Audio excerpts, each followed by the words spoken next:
burada alışık olmadığımız bir şekilde bir konuyla ilgili konuşmamız gerekiyor. Yani bizi belli ölçüde ilgilendiriyor çünkü Türk'üz.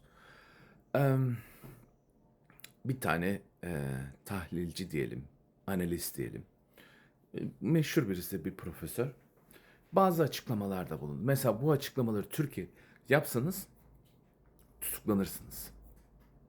Neden? Bu en sona da ekleyeceğim bu açıklamaları, konuşmasının hepsini kendisinin. Orada kendiniz de dinlersiniz ama İngilizce yani umarım anlayabiliyorsunuzdur. Bir kere şunu söylüyor. Rusya ile Türkiye savaşa girecek. Buna İsrail destek verecek. Yani kuzeyden Rusya, güneyden İsrail atak yapacak ve Yunanistan da başka bir taraftan. Ve böylece İsrail'in Yunanistan'ın Bizans'ını tekrar kurulmasını sağlayacak. İstanbul'u ele geçirmekten bahsediyor. Öbür taraftan da Rusya'nın Ortodoks dünyasının liderliğine kavuşacağını söylüyor. Mümkün mü? Ama bu arada bir şeyi daha söylüyor. Mesela diyor ki yani uzun zamandır Erdoğan çok korrupt bir yönetim yapıyor ve en önemlilerinden bir tanesi, birkaç tanesinden esas sorun burada. Diyor ki Erdoğan ya CIA'ya çalışıyor ya Masad'a çalışıyor. Yani İsrail'in eee, milli istihbaratına çalışıyor. Bu şekilde bir iddiası var kendisinin. Bunun dışında kendisinin de Yahudi asıllı olduğunu da açıklayan bir konuşma yaptı. Bu böyle esasında şoklara uğratabilecek bir haber. Ama şunu da konuşmak gerekiyor. Mesela yukarıya koyacağım Spy diye bir film vardı. 2019 yılında Cohen isimli bir sanatçının Yahudi asıllı gerçekte olmuş İsrail'i bir ajanın yükseli Milli İstihbarat Şefi, pardon, Milli Güven Milli Savunma Bakanı olduğu bir dönem ve adam asılırken arkasından ağlayana öyle bir şey var, ilişkisi var adamın. Hani bunları da duyunca insan böyle duruyor. Gerçekten olabilir mi böyle bir şey? Olursa yer yerinden oynar mı? Dünya ekonomisini, insanları, bizleri nasıl etkiler? Hayal midir bu? Bence hayal. Ama demek ki bu hayali kuran bayağı kişi var. Ve bizim pek haberimiz yok. Ya da bilmediğimiz çok şeyler dönüyor. Ne düşünüyorsunuz merak ediyorum. Bakın fanatiklik olarak konuşmayalım. Adamın söylediği orada anlatılan o. O kadar. Bazen konuşmak lazım böyle şeyleri.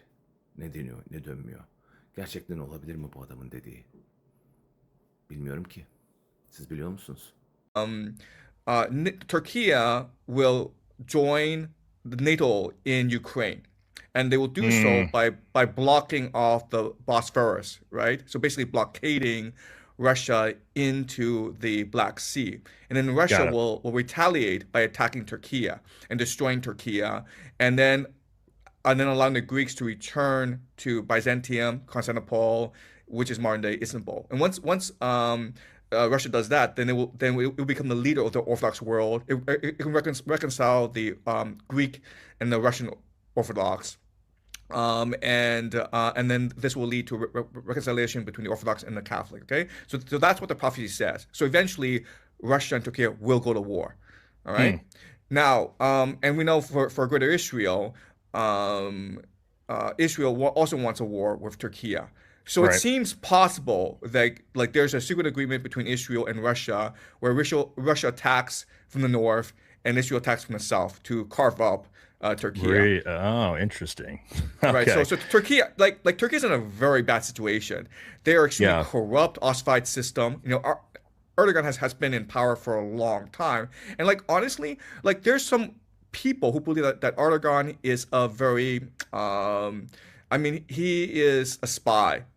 He is he works for either the CIA or the Mossad. Okay, let me explain who runs modern day Turkey. And it's called people call it Sure. Dome. The Dome. Have you heard of the Dome? Mm-mm. Okay, so in the year 1666, there was a Jewish prophet, a Jewish religious man named somebody Zevi. And he declared himself the Messiah, right? Because the Christians believe that Jesus is the Messiah, he's come and he will return, right? But the Jews believe the Messiah has not come, and when the Right. Messiah comes, they will be reunited with God. And somebody Zevi declared himself the Messiah. And a third of Jews at the time, about 1 million people, believed he was the Messiah. They were primarily based in Turkey, Okay. the Ottoman Empire. And so he's the Jewish equivalent of Jesus Christ. And then what happened was that the Sultan said to Zebedee Zevi, okay, there are a lot of Jews who follow you and they believe you're the Messiah, but if you're the Messiah, that means you can overthrow me, the Sultan. So either your head or the turban, right? The turban basically means you convert to Islam and swear fealty to me, Okay. or I will cut off your head. And Zebedee Zevi is fine. I'll cut off your. Fine. I will convert. And at that time, okay. this was traumatic for Right. Jews. But this is a very important point. So let me explain. What people don't understand what is that the Jewish Messiah, he's come to redeem the Jewish people, right? And then the question then is like, how do you redeem the Jewish people? Well, Jesus redeemed the people by sacrificing himself in order to atone for the original sin of disobedience, right? Yeah. Well, what's the original sin in the Jewish world? The original sin in the Jewish world is conversion. Right, so you had I didn't know that. historically, you had a lot of Jews who converted into Christianity, into Islam, in order Yeah, to it save makes their sense. lives. Yep. But the Jewish faith is one of blood, right? You're born into the Jewish faith. You don't convert into the Jewish faith. So does that mean, like, if you are Jewish by blood, but you convert, does that mean you burn in hell for all eternity? Because that's what the Jewish faith says, right? What Zebedee Zevi did was he atoned for everyone by saying, like, if I'm the Messiah and I can convert, well, so can you. Because ultimately, it doesn't matter what your faith is. What matters is your relationship with God, right? What matters is in your heart. So you can be any religion you want. It doesn't matter. That's the clothing. What matters is your soul, your connection with God, right? So that's what Zebedee Zevi did, and there were about 300 families that converted with Zebedee Zevi, and they were called a dome, which means turncoat. Well, yeah. And